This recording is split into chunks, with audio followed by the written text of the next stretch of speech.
In this session, we will do JAM problems, question paper of 2025, electromagnetism again.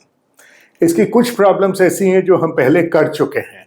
In fact 2025 के अंदर कुल 10 problems हैं जो इलेक्ट्रोमैग्नेटिज्म के ऊपर है और 4 प्रॉब्लम्स हम पहले कर चुके हैं जो आप यदि प्लेलिस्ट देखेंगे इलेक्ट्रोस्टैटिक्स की तो उसके अंदर आपको मिल जाएंगी. उनका लिंक फिर भी मैं आपको कमेंट्स में दे दूंगा. बाकी 6 प्रॉब्लम जो है वो अभी करेंगे. प्रॉब्लम नंबर 11 से कि ये मेरे पास एक ऑल्टरनेटिंग सोर्स ऑफ ईएमएफ है वी इनपुट और एक ऐसे सर्किट बना हुआ है 10 ओम का रेजिस्टेंस इधर है, 10 ओम का रेजिस्टेंस इधर है, 10 माइक्रोफैरेड का कैपेसिटर, 1 मिली हेनरी का इंडक्टर. अब ये बोले इन दोनों पॉइंट के बीच में कुछ वोल्टेज होगा वीएबी, ओमेगा की वैल्यू भी दे रखी है, और इन दोनों पॉइंट के बीच में कुछ वोल्टेज होगा वीएबी. बोले what is the phase difference between VAB and VN. Is very interesting. किसी भी आर्बिट्ररी दो पॉइंट के बीच में फेज डिफरेंस पता करना है as compare to the source तो कैसे करें. तो इसके लिए हमारी जो वो कॉम्प्लेक्स वाली टेक्निक थी, कॉम्प्लेक्स वेरिएबल्स वाली जो टेक्निक थी, दैट बिकम्स एक्सट्रीमली यूजफुल. वो कैसे? ऐसे कि यदि मैं ये पार्ट लेता हूं तो इस पार्ट के अंदर वोल्टेज अक्रॉस द इंडक्टर जो होगा वो कितना होगा? V in XL divided by XL plus R. ये सर्किट हो गया और ये आर बराबर दे रहे हैं. और यहां पर पोटेंशियल कितना होगा? यहां पर पोटेंशियल होगा voltage across C is V in XC upon XC plus R. और इसको यदि मैं जीरो मानूं तो इसका यही मतलब हुआ कि इस पॉइंट का पोटेंशियल ये है, इस पॉइंट का पोटेंशियल ये है, और मुझे पता क्या करना है? इन दोनों के बीच का potential difference. And that will give me what is the phase difference. Omega is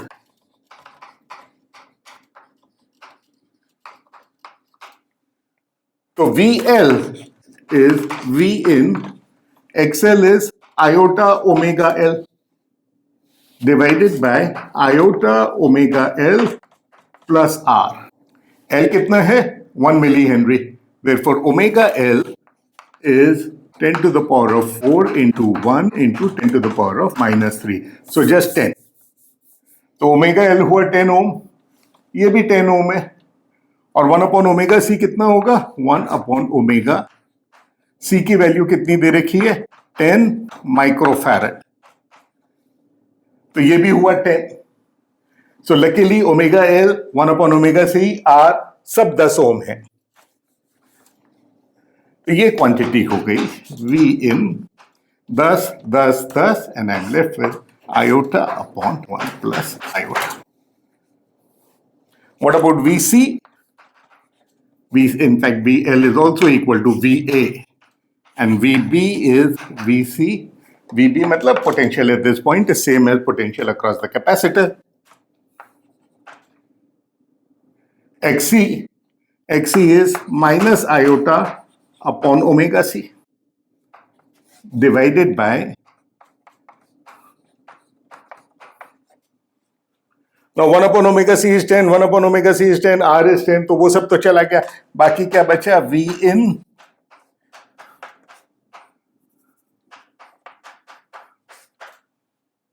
और हमें पता क्या करना है? What is VA minus VB?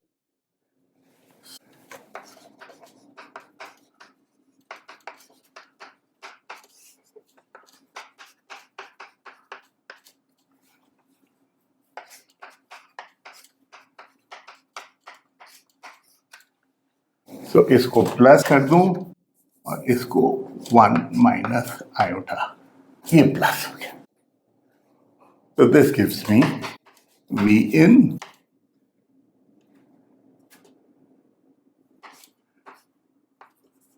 iota minus iota square plus 1 plus iota square upon 1 minus iota square, so which is 2. Iota minus iota square, and this will be, sorry, iota plus iota square. So this quantity gives me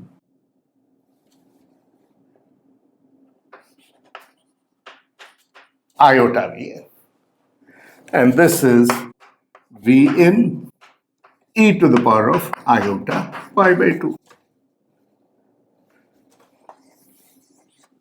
positive, सो ये कितने से lead कर रहा है?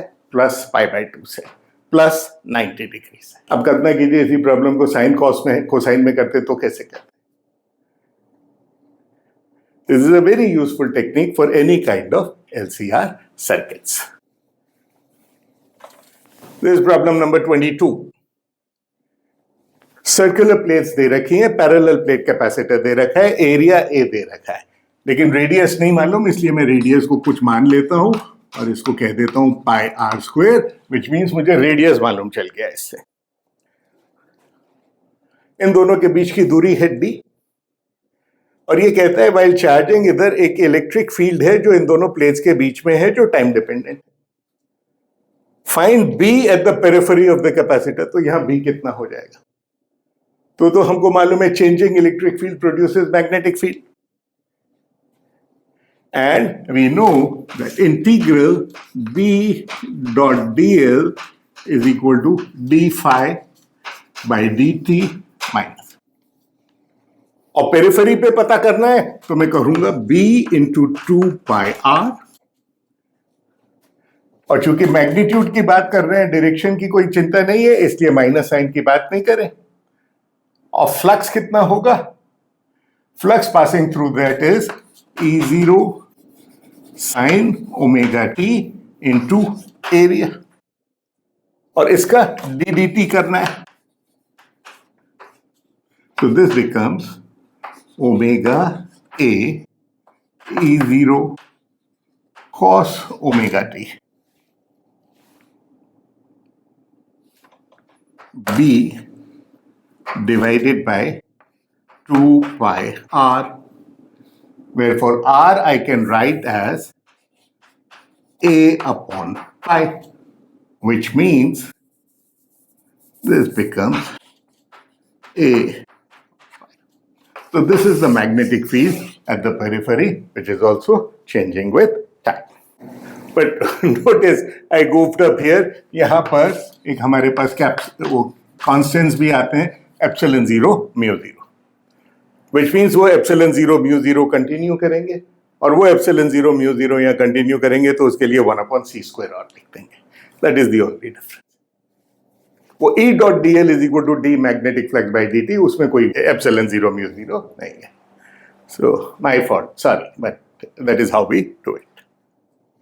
एक strip दे रखी है metallic जिसकी विड्थ है b, और इस स्ट्रिप के ऊपर इधर से करंट फ्लो कर रहा है, और ये जो करंट फ्लो कर रहा है, this current surface current density is given by this, which means y के साथ साथ ये बदल रही है। और पूछा क्या है? पूछा ये है कि what is the surface current on this strip. तो कैसे करें? करंट डेंसिटी हम क्या करते हैं? Per unit length, which means किसी भी इस हिस्से के अंदर ये जो dy है, इसके अंदर करंट कितना हो जाएगा? k dy, and I need to integrate this from y is equal to 0 to b. So this is a e to the power of minus y dy 0 to b. That's it. Actually too simple.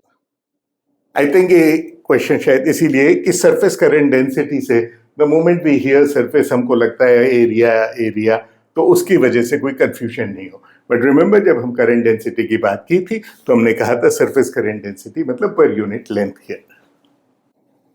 Problem number 30 is a little more interesting. वो बोले हम जानते हैं कि magnetic field can be written as del cross A, curl of ए, और यदि vector potential दे रखा है as this, so question is what is the corresponding current density. तो करंट डेंसिटी और इससे कैसे निकालें? वेल, हमको ये मालूम है कि curl of B is equal to mu 0 J, ये तो Ampere's law, which means curl of A, which is gradient of divergence A minus del square A, and this should be equal to mu 0 J. ये तो आसान है. Divergence A कितना हो गया? सिर्फ ith कंपोनेंट है, which means del by del x of that. So this quantity is 2ax. और इसका मैं ग्रेडियंट लूं तो वो हो जाएगा 2ai, माइनस नहीं, सिर्फ ग्रेडियंट. और डेल स्क्वायर ए का माने है del square by del x square A vector plus del square by del y square A vector and so on. तो यहां ए वेक्टर लिखूंगा तो del square by del x square, second वाली term तो 0 दे देगी. पहली वाली टर्म क्या देगी? 2ax.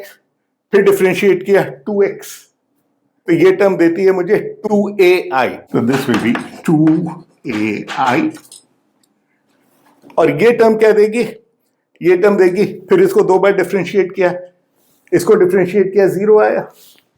यहां a को सब्स्टिट्यूट किया तो del by del y square की वजह से 2by 2b, 2 बार डिफरेंशिएट किया तो आपको ये मालूम चल गया, ये रहा, और ये मालूम चल गया, ये रहा. नतीजा आपका mu 0 j is equal to 2ai minus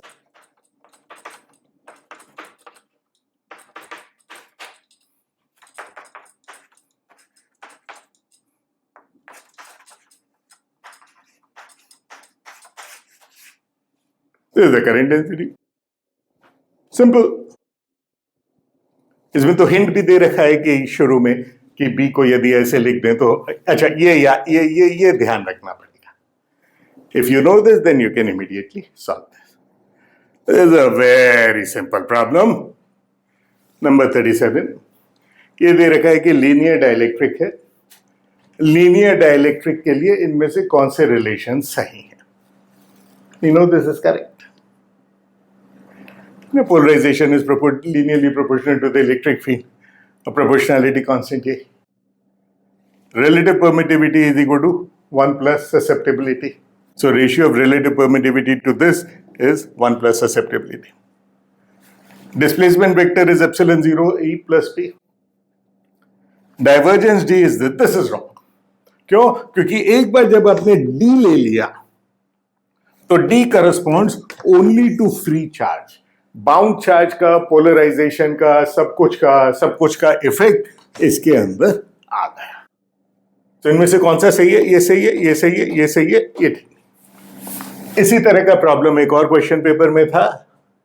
2 media दे रखे हैं, एक के अंदर डाइलेक्ट्रिक कांस्टेंट है, परमिटिविटी है एप्सिलॉन 0, दूसरे में है epsilon 1 which is 2 epsilon 0, which means relative permittivity is 2. ये इंटरफेस बिटवीन 2 है एक्स वाई प्लेन में. यानी यदि मैं इसको एक्स वाई प्लेन बनाऊं तो मैं कहता हूं ये है, इसके इधर एक डाइलेक्ट्रिक है, इसके पीछे दूसरा डाइलेक्ट्रिक है. बोले मीडियम 1 के अंदर यदि इलेक्ट्रिक फील्ड ये है तो मीडियम 2 के अंदर डिस्प्लेसमेंट वेक्टर कितना होगा या उसका एम्पलीट्यूड कितना होगा.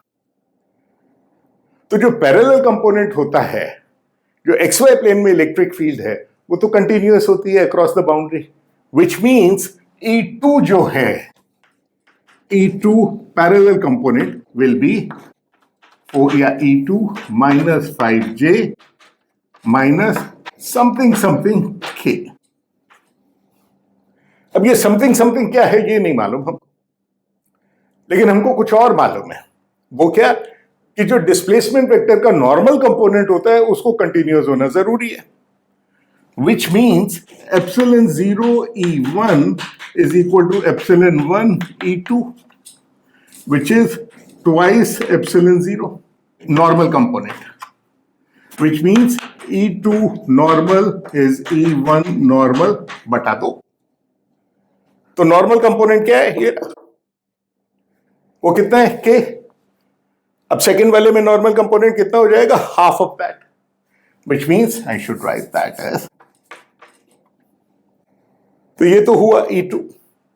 तो सेकेंड मीडियम के अंदर डिस्प्लेसमेंट वेक्टर कितना हो जाएगा? Displacement vector D will be epsilon into E2 and that relative permittivity is 2।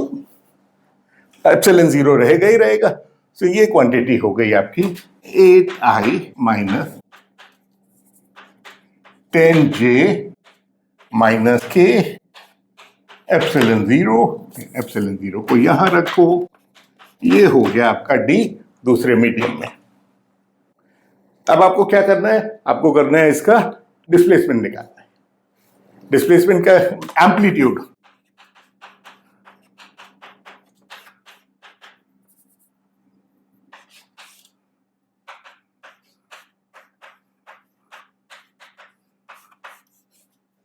तो 169 होता तो 13 होता, तो 13 से जरा सा कम है, 12.8, 12.9 whatever. So like I said, jam 2025 के भी जितने भी इलेक्ट्रोमैग्नेटिज्म पे प्रॉब्लम्स थे 6 हमने इस सेशन में किए हैं, 4 पहले कर रखे हैं। आप प्ले लिस्ट देखिए, आपको वो सारे मिल जाएंगे और कमेंट्स में भी लाइक आई सेड इनका लिंक दे दूंगा। फिर रिपीट कर रहा हूं, कभी भी कोई भी प्रॉब्लम है, एक स्टूडेंट्स हैं उड़ीसा से जिनके मेरे पास रेगुलरली क्वेश्चंस आते रहते हैं, कभी भी कोई भी प्रॉब्लम है या तो यूट्यूब पे ही कमेंट में लिख दीजिए, otherwise please feel free to write a mail to raniwala.physics@gmail.com। और जब भी आप क्वेश्चंस भेजें तो अच्छा होगा यदि क्वेश्चन के साथ साथ पूरा क्वेश्चन पेपर भेजें, तो उस क्वेश्चन पेपर में से उसी सम टॉपिक से रिलेटेड जितने क्वेश्चंस होंगे नेक्स्ट फ्यू डेज में मैं उनको भी कर दूंगा।